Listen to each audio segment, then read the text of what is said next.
आदमी पार्टी, जो 29 हमारी लोकसभा की सीटें उन पर चुनाव लड़ेगी आम आदमी पार्टी, तमाम हमारे 7,500 के आसपास जो वार्ड हैं उन सब पर आम आदमी पार्टी चुनाव लड़ेगी। आज मैं आपको कहना चाह रहा हूँ प्रेस वार्ता। मध्य प्रदेश पिछले एक सवाल जी, पंजाब मॉडल की बात की आपने, दिल्ली मॉडल की बात की, और हाल ही में आपके गगन मान पार्टी से तिरोहित हो गए हैं, तो कैसा ये मॉडल है? आपको मालूम नहीं, फिर अनमोल गगन मान हो गई हैं, गई नहीं है, ये बात तो ये ट्वीट आ रहे होगा। दूसरा, हाँ तो ट्वीट ही पढ़ा ना आपने स्टडी नहीं किया। दूसरी बात ये कि मेरे घर में कोई समस्या हो सकती है, यदि मैं राजनीति में हूँ और आज मेरे घर में कोई समस्या हो जाए तो मैं सोचता हूँ कि मैं और समय देने की पोजीशन में नहीं हूँ।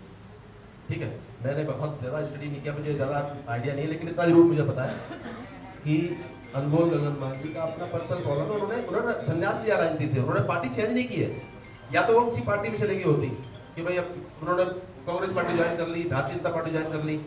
उन्होंने साफ कहा है कि मैं राजनीति से संन्यास ले लूँ। नहीं तो कहीं ना कहीं नाखुश होंगे ना मॉडल से।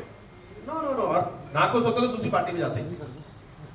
संन्यास लेना नाखुश नहीं होता, संन्यास लेना पर्सनल प्रॉब्लम होती है। लगातार ये कहते हैं, जिस तरह बीजेपी कहती थी 1 लाख चलो, आप भी कहते हैं कि हम परिवर्तन कर देंगे। ग्वालियर की ही बात करें, ग्वालियर की धरती पर आप आए हैं। ग्वालियर आज तक पार्टी जो आम आदमी पार्टी है लगातार अध्यक्ष क्यों बदलती रही है? मैं आपको बता दूं कि हर पार्टी के अंदर अध्यक्ष का एक समय होता है, एक टेंडर होता है। पता है आपको, लेकिन आपने पूछा है तो बता दूं मैं आपको कि किसी भी पार्टी में राष्ट्रीय अध्यक्ष, प्रदेश अध्यक्ष, जिला अध्यक्ष का एक टेंडर होता है, संविधान होता है, संविधान से पार्टी चलती है, तो उसमें अध्यक्ष बदलते रहते हैं। और ऐसा बहुत सारे अध्यक्ष हमने नहीं बदल दिए, कोई महीने 2 महीने में बदलाव तो बता दो मुझे आप।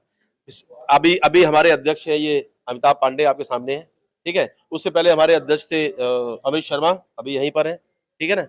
सब लोग पार्टी के लिए काम कर रहे हैं मिलजुल के, तो ऐसा कोई वो नहीं है क्या बदल दिया। ये एक संवैधानिक प्रक्रिया है पार्टी की, वो चलती है। अध्यक्ष के साथ बार बार पता भी बदल जाता है जनाब। किसका पार्टी का पता? मतलब देखिए सुनिए। अब मैं बताऊं आपको एक्चुअली क्या है कि जब कोविड शुरू हुआ था सन 2000 से बता रहा हूं मैं आपको, 5 साल में भारतीय जनता पार्टी ने 600-650 जो जिला मुख्यालय हैं उन पे बहुत शानदार दफ्तर बनाए हैं। कोई 3 करोड़ का, कोई 5 करोड़ का, बहुत शानदार, वेल फर्निश्ड, ठीक है। वो पैसा इलेक्ट्रो बॉन्ड कौन से थे वो, उनसे आया। अडानी अंबानी भरपूर लोग हैं उनके पास, भ्रष्टाचार भरपूर है, सरकारें हैं। जैसे मध्य प्रदेश से अरबों खरबों का, करोड़ों का गबन हो रहा है, भ्रष्टाचार हो रहा है, उससे बने हम लोग। आम आदमी की पार्टी है, हमारे पास बहुत पैसे नहीं है। हमने पहले कहीं किराए पे लिया होगा, हो सकता है वो चेंज हो गया हो या उसने बेच दिया हो जिसका हो, तो हमने कहीं और ले लिया। इतनी सी बात है, किराए पे लेते हैं हम लोग, हमारा पैसे नहीं है, हम खरीद नहीं सकते। आपने कहा भ्रष्टाचार, तो भ्रष्टाचार के आरोप में तो आम आदमी पार्टी के शीर्ष नेता जेल की यात्राएं कर चुके हैं, तो क्या ये माना जाए कि कम भ्रष्ट को चुनवाने की बात करेगी जनता से? मैं आपको बता दूं,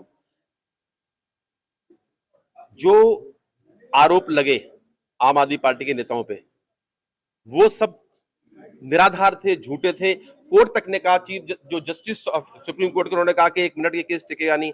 लेकिन आम आदमी पार्टी, भारतीय जनता पार्टी ने अपनी एजेंसीज का दुरुपयोग करके, चाहे ईडी हो, सीबीआई हो, इन सब का, पुलिस हो, इनका दुरुपयोग करके झूठे केस बनाए, निराधार आरोप लगाए, सिर्फ इसलिए कि वो एक ही। मैं आपको कहना चाहता हूं, आज अरविंद केजरीवाल का सपना आता है, बीजेपी और कांग्रेस के नेताओं को सपने में दिखते हैं वो, तो उनको लगता है कि अरविंद केजरीवाल को खत्म कर दो, नहीं तो ये सबको खत्म कर देंगे। क्योंकि जितनी बार हुआ, दिल्ली में क्या हुआ, सारे देश से जीतते हुए आए नरेंद्र मोदी और वहां के उनका रथ रुक गया। वहां पे हम 67 सीट लेके जीते, हम 62 सीट लेके जीते। तो इस बार उनका ये था कि किसी तरह से अरविंद केजरीवाल को खत्म कर दो। उसका तरीका था कि पहले तो इसके नेताओं को, जो साथी हैं, उनको जेल में डालो, झूठे आरोप लगा के डाल दिया। यहां तक कि फिर अरविंद केजरीवाल को जेल में डाल दिया। मैं आपको कहना चाहता हूं कि 1 रुपए की बरामदगी दिखा दीजिए आप। हजारों रेड हुई, हजारों, कहीं कोई बरामदगी हुई हो कि पैसे की, किसी कागज की, कहीं पहले बोला 10,000 करोड़ का घोटाला है, फिर बोले 11,000 करोड़ का घोटाला है, फिर बोले 1,000 करोड़ का घोटाला है, फिर बोले 3 करोड़ का घोटाला है। जज बोला 1 मिनट नहीं टिकेगी चार्जशीट फाइल होने के बाद, एक मिनट केस नहीं टिकेगा कोर्ट में। तो ये था किस तरह से अरविंद केजरीवाल को जेल में डालो, ताकि ये इस्तीफा दे दें और एमएलए है वो सब इधर उधर चले जाए और ये पार्टी खत्म हो जाए। लेकिन एमएलए बहुत मजबूत थे, सारे साथ खड़े रहे। केजरीवाल जी ने इस्तीफा इसलिए दिया कि वो, अगर ऐसा होता तो एक चलन बन जाता कि ये सभी एमएलए ममता बनर्जी को भी जेल में डालते, विजन को जेल में डालते, किसी को भी जेल में डाल देते कि इस्तीफा देके खत्म कर दो, ठीक है ना। तो ये सब निराधार आरोप थे, जनता सब जानती है और बहुत फर्क नहीं था। 43.5 और 45.5 का ही फर्क है परसेंटेज का, 2% ही कम है, हम कोई चिंता की बात नहीं है। बिहार चुनाव है, तेजस्वी यादव मुख्यमंत्री के दावेदार हैं, ऐसे में क्या आपकी पार्टी चुनाव लड़कर तेजस्वी यादव को पीछे धकेलने का काम करेगी? देखिए, ये मुझे बात समझ नहीं आती। आम आदमी पार्टी एक राष्ट्रीय दल है, मुझे किसका ख्याल रखना है? मुझको तेजस्वी यादव का रखूं मैं, उसका रखूं मैं, और किसी का रखूं, किसका मैं? हम क्यों? हम लोग एक राष्ट्रीय दल है, हम लोग चुनाव में हैं, ठीक है। हमको कोई फर्क नहीं पड़ता कौन जीत रहा है कौन हारा है, हमको जीतना है। हमारा लक्ष्य एक मात्र है, हमको जीतना है।